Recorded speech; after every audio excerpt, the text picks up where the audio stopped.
साथियों, जब atrocity act होता है, एट्रोसिटी एक्ट में पीड़िता को रोजगार योजना देना, जो सब प्लान के तहत रोजगार देना, उनको रोजगार नहीं हो रहा है तो रोजगार देना, पेंशन व्यवस्था भी करवाना, जब ज्यादा ओल्ड एज भी होते हैं, अपाहिज भी हो जाते हैं या कोई प्रॉब्लम होता है, इनकम करने के लिए कोई व्यवस्था नहीं कर पाते हैं, उनका शरीर उन्हें परमिशन नहीं देता, ऐसे स्तर में उन्हें पेंशन भी दिया जा सकते देने की व्यवस्था किया गया है।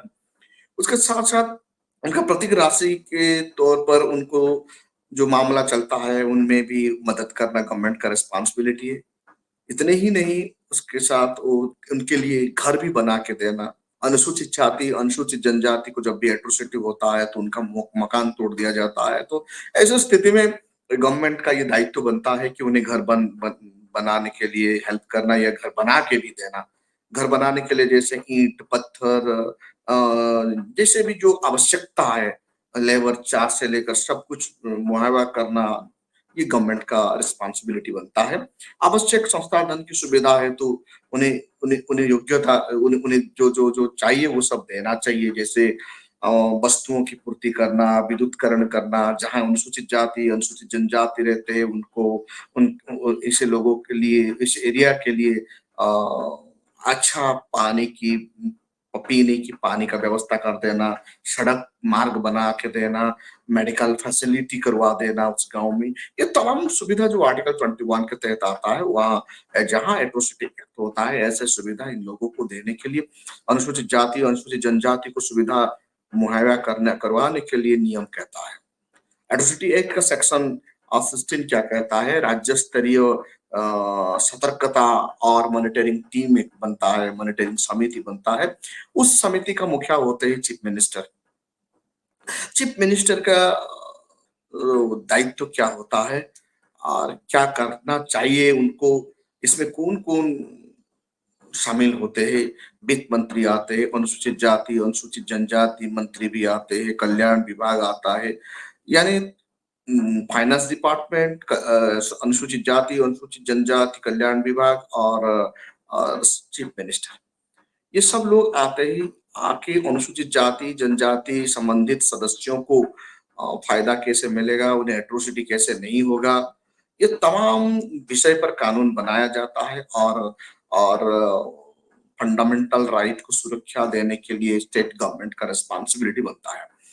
डॉक्टर बाबा साहेब अम्बेडकर जब संविधान बनाए बनाए तो आर्टिकल 21 के तहत जीने की अधिकार जो सुख सुविधा दिए है, 21 को परफेक्टली इम्प्लीमेंट करवाना होता है आर्टिकल 21 को, और उसके साथ साथ तमाम सुविधा, यानी एक सिटीजन को जीने के लिए जितना चाहिए, ये तमाम सुविधा देना राज्य सरकार का रिस्पॉन्सिबिलिटी बनता है। जैसे मेडिकल देना, हेल्थ, एजुकेशन, कम्युनिकेशन, उनका इकोनॉमिक डेवलपमेंट, तमाम व्यवस्था को देखना राज्य सरकार का रिस्पॉन्सिबिलिटी बनता है। इसलिए सेक्शन 16 के तहत अनुसूचित जाति, अनुसूचित जनजाति का सेक्शन 16 के तहत यहाँ वित्त मंत्री आते हैं, अनुसूचित जाति और अनुसूचित जाति कल्याण विभाग का जो मिनिस्टर होता है वो भी आते हैं, सीएम भी आते हैं। ये तमाम लोग मिलकर अनुसूचित जाति, अनुसूचित जनजाति को एट्रोसिटी से रोकने के लिए एक मॉनिटरिंग समिति जो बनता है, वो मॉनिटरिंग समिति का कर्तव्य क्या है? न्याय तक पहुंचने के लिए पीड़ित व्यक्ति को, उसके साथ-साथ साखियों को और अधिकारी के लिए खोजना पड़ता है और इनको सुरक्षा देना, ये मॉनिटरिंग टीम का काम होता है। पीड़ित व्यक्ति को प्रदान की गई राहत और पुनर्वास सुविधा का रिव्यू करना मॉनिटरिंग टीम का काम होता है। मामले को अभियोजन सुचारू रूप से चला रहा है ना नहीं, इनको भी मॉनिटरिंग करना मॉनिटरिंग टीम का काम होता है। अधिनियम के प्रावधान लागू हो रहे या नहीं, इसका भी मॉनिटरिंग करने के लिए ये हाई हाई हाई कमेटी जो है, मॉनिटरिंग कमेटी होता है, जो सीएम और एससी/एसटी वेलफेयर डिपार्टमेंट मिनिस्टर और फाइनेंस मिनिस्टर जो होते हैं, ये देखभाल करते हैं। जिम्मेदारी अधिकारियों का भूमिका को भी रिव्यू करता है। उसके साथ जो जिम्मेदारी ऑफिसर जैसे कलेक्टर होते हैं, एग्जीक्यूटिव मजिस्ट्रेट होते हैं, सुपरिटेंडेंट ऑफ पुलिस होते हैं, डेप्यूटी सुपरिटेंडेंट ऑफ पुलिस होते हैं, महानिर्देशक, इन तमाम लोगों को भी रिव्यू करने की क्षमता रखता है अनुसूचित जाति अनुसूचित जनजाति का जो मॉनिटरिंग टीम जो बनता है सीएम को लेकर, राज्य सरकार का द्वारा नोडल अधिकारी का द्वारा विशेष अधिकार द्वारा प्राप्त रिपोर्ट पर भी रिव्यू करता है। यानी जितने भी तमाम सुविधा है अनुसूचित जाति अनुसूचित जनजाति लोगों को एट्रोसिटी होने के बाद जितना मिलना चाहिए, ये सबको मॉनिटरिंग करना मॉनिटरी टीम का काम है, जो सेक्शन 15 के तहत लिखा गया, 16 के तहत लिखा गया।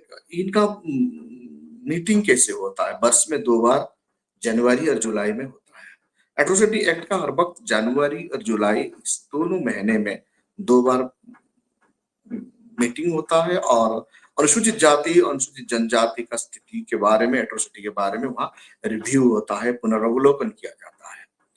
उसके साथ जिला स्तरीय सतर्कता कमेटी और मॉनिटरिंग कमेटी को गठन करने के लिए सेक्शन 17 कहता है, 16 के तहत स्टेट हुआ, स्टेट जिला डिस्ट्रिक्ट लेवल में 17 के तहत होता है। जिला वो कमेटी कौन कौन रहते हैं? जिला मजिस्ट्रेट का द्वारा जिले के लिए जिला कमेटी बनाया जाता है।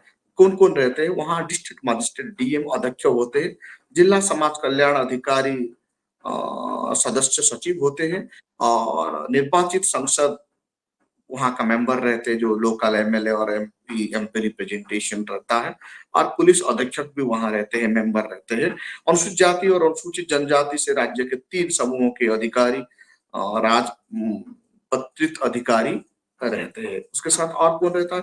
अनुसूचित जाति और अनुसूचित जनजाति के संबंधित 5 से अधिक सदस्य रहना पड़ता है वहां, और अन्य वर्गों के उससे अधिक सदस्य जो गैर सरकारी संगठन से रहते हैं उनको भी मेंबर रखा जाता है। केंद्रीय सरकार का द्वारा नाम निर्देशित दिन तक से अधिक सामाजिक कार्यकर्ताओं को भी वहां शामिल किया जाता है। ऐसे होके एट्रोसिटी एक्ट का सेक्शन 17 के तहत एक जिला स्तरीय कमेटी बनाया जाता है। वो कमेटी का रिस्पॉन्सिबिलिटी होता है कि जिले में होने वाले एट्रोसिटी को रोकना। उनका कार्य क्या होता है? जिले स्तर पर अधिनियम के प्रावधान कैसे लागू करना, पीड़ित व्यक्ति को दी जाने वाले राहत और पुनर्वास सुविधा या ध्यान रखना, आवश्यक कार्यवाही करना। उसके साथ साथ अधिनियम के अंतर्गत किए गए अपराध को कार्यवाही के लिए जिम्मेदार अधिकारियों को, संस्थाओं को भूमिका के ऊपर नियंत्रण कार्य का रिव्यू करना, जिला प्रशासन द्वारा प्राप्त रिपोर्ट को रिव्यू करना, न्याय प्रति के लिए पीड़ित व्यक्तियों और साखित और अधिकारियों को योजना अनुसार लागू करना, ये सब होता है जिला स्तरीय कमेटी का काम। उसके बाद उपखंड स्तरीय सतर्क और मॉनिटरिंग टीम भी गठन करने के लिए नियम 17 बताता है।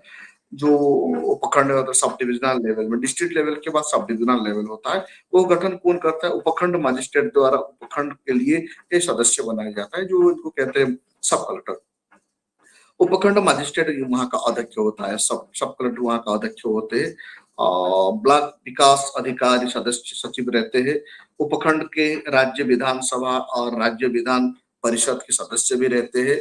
अनुसूचित जाति और अनुसूचित जनजाति के संबंधित पंचायत राज संस्थाओं के नवनिर्माण निर्वाचित सदस्य भी वहां रहते हैं। पुलिस उप अधीक्षक डीएसपी लेवल का एक मेंबर रहते हैं। उसके बाद तहसीलदार भी यहाँ का मेंबर रहते हैं। ब्लॉक विकास अधिकारी मेंबर रहते हैं। अनुसूचित जाति और अनुसूचित जनजाति से संबंधित 2 से अधिक प्रशासनिक सदस्य रहते हैं। अनुसूचित जाति और अनुसूचित जनजाति के भिन्न वर्ग से 2 से अधिक सदस्य को गैर सरकारी संगठन से भी रखा जाता है। इन लोगों का कार्य क्या है? इन लोगों का कार्य, उपखंड लोगों का कार्य, उपखंड जो कमेटी है उनका कार्य होता है पीड़ितों के लिए अनुराशि मिलाना, नहीं अनुतोष मिलाना, नहीं पुनर्वास सुविधा हुआ ना, नहीं उनका गांव को जाने के लिए सड़क का सुविधा हुआ ना, नहीं बिजली का सुविधा हुआ ना, नहीं पीने का पानी का व्यवस्था हुआ ना, नहीं तमाम जितने भी भारत संविधान का आर्टिकल 21 में जो सुख सुविधा मिलता है, ये तमाम विषय को ध्यान में रखते हुए ये जो सब डिविजन लेवल का कमेटी का रिस्पॉन्सिबिलिटी बनता है। साथियों, इतना नियम होते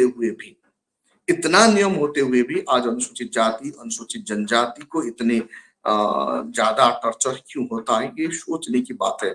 सोचने के बाद ये है कि जो अधिकारी बनते हैं, जो भी मॉनिटरिंग कमेटी बनता है, स्टेट लेवल का मॉनिटरिंग कमेटी, डिस्ट्रिक्ट लेवल का मॉनिटरिंग कमेटी या उपखंड लेवल का मॉनिटरिंग कमेटी, उस कमेटी का मंशा ठीक नहीं है। धरातल पर लॉ को सही से इम्प्लीमेंट करवाना नहीं चाहते हैं, क्योंकि ऊपर बैठे हुए लोग, जो स्टेट लेवल का जो मॉनिटरिंग कमेटी इतना मजबूत का साथ इनको रिव्यू नहीं करता, इसलिए ये सब होते हुए भी एट्रोसिटी थमने की नाम नहीं लेता। लोग को पता ही नहीं चलता इतना कमेटी है क्या, उपखंड स्तर का कमेटी है क्या, जिला स्तर का कमेटी है क्या, राज्य स्तर का कमेटी है क्या, इन लोगों का इतना काम है, फिर ये क्या कर रहे हैं, राहत क्यों नहीं दे रहे हैं, पीड़िता को मदद क्यों नहीं कर रहे, तमाम प्रश्न मेरे मन में भी आता है। एक कमेटी बनने से क्या होगा, बनने के बाद ऐसे लोगों को रिव्यू करके जो नेग्लिजेंसी ऑफ द ड्यूटी करते हैं, ड्यूटी का नेग्लिजेंसी के कारण उन्हें पनिशमेंट मिलना चाहिए, लेकिन ऑफिसर को पनिशमेंट नहीं मिलता है। मंशा है एट्रोसिटी एक्ट को सही से लागू नहीं करना, इसलिए एट्रोसिटी एक्ट कागज का पुलिंदा बनकर आज भारत में रह गया है। अधिनियम के अंतर्गत जो चैप्टर 14 में क्या लिखा गया, अधिनियम के अंतर्गत कार्यवाही से में पीड़ित और पीड़ित व्यक्ति के आश्रितों एवं गवाहों को अधिकार क्या क्या होना चाहिए, जो अध्याय 4A धारा 15A में ये लिखा गया है कि संरक्षण का अधिकार, किसी भी प्रकार के दबाव, भय, प्रलोभन या हिंसा के धमकी देकर दबाया ना जा सकता, इसलिए इनको सुरक्षा देना, सुरक्षा व्यवस्था करना राज्य सरकार का दायित्व बनता है। मैक्सिमम टाइम एट्रोसिटी केस में दबंगे लोग धमकाते हैं, प्रलोभन देते हैं, दबाव देते हैं, भय दिखाते हैं, ये सब करते हैं। ऐसा सब करना कानूनन अपराध है। इनको रोकने के लिए तमाम कमेटी बना है, ये कमेटी का रिस्पॉन्सिबिलिटी होता है। सम्मानपूर्वक व्यवहार का अधिकार, मतलब जिनको भी SC ST लोग है, जिनको जो जो वो पीड़िता हो जाते हैं, उन्हें पीड़ित के आयु, लिंग, शिक्षा के स्तर, पिछड़ापन, गरीबी को ध्यान में रखते हुए निष्पक्षता साथ सम्मान और प्रतिष्ठा से व्यवहार किया जाएगा, क्योंकि आर्टिकल 21 लाइफ विथ डिग्निटी, जिंदगी है तो डिग्निटी का साथ रहने के लिए संविधान बताता है। तो यहाँ ऑटोमेटिकली भारत का संविधान का आर्टिकल 17 और आर्टिकल 21 अपने आप को छाया बन के खड़ा हो जाता है, साथ साथ रहता है। लेकिन मुझे हैरान इसीलिए लगता है कि इतने सब अधिकार हक होते हुए भी जिला स्तर का अधिकारी बोलिए, ब्लॉक स्तर का अधिकारी बोलिए, या सब डिविजनल अधिकारी बोलिए, या खंड या राज्य स्तर का अधिकारी, ये सब लोग कुछ काम नहीं कर रहे हैं। अच्छा आज काम होता तो मेरे ख्याल से SC ST आज इतने बद से बदतर जिंदगी नहीं जीते। और भी एक अधिकार है, न्यायालय में कब कार्रवाई हो रहा है वो सूचना देना पड़ता है। हर कोई दूसरा केस में अलग है, लेकिन अनुसूचित जाति, अनुसूचित जनजाति केस में जब भी कुछ भी सुनवाई होता है तो पीड़िता को नोटिस होना पड़ता है, करना पड़ता है। पीड़िता का प्रेजेंट में ही हर कुछ होना आवश्यकता कहता है अनुसूचित जाति, अनुसूचित जनजाति आइन। हाँ, ये न्यायालय ये करता है, ये न्यायालय ये कर रहा है, लेकिन न्यायालय न्यायालय कैसे चलता है आप सभी को पता है, कैसे चलता है न्यायालय सब लोग को पता है। अधिनियम के अंतर्गत सूचना प्राप्त करने का अधिकार, अधिनियम के अंतर्गत किसी भी कार्रवाई का सूचना विशेष लोक अभियोजक या राज्य सरकार, पीड़ित या उसके आश्रित को दिया जाना चाहिए। केस का हर मूवमेंट, हर कुछ मूवमेंट के बारे में पीड़िता को मिलना चाहिए, ये नियम बताता है।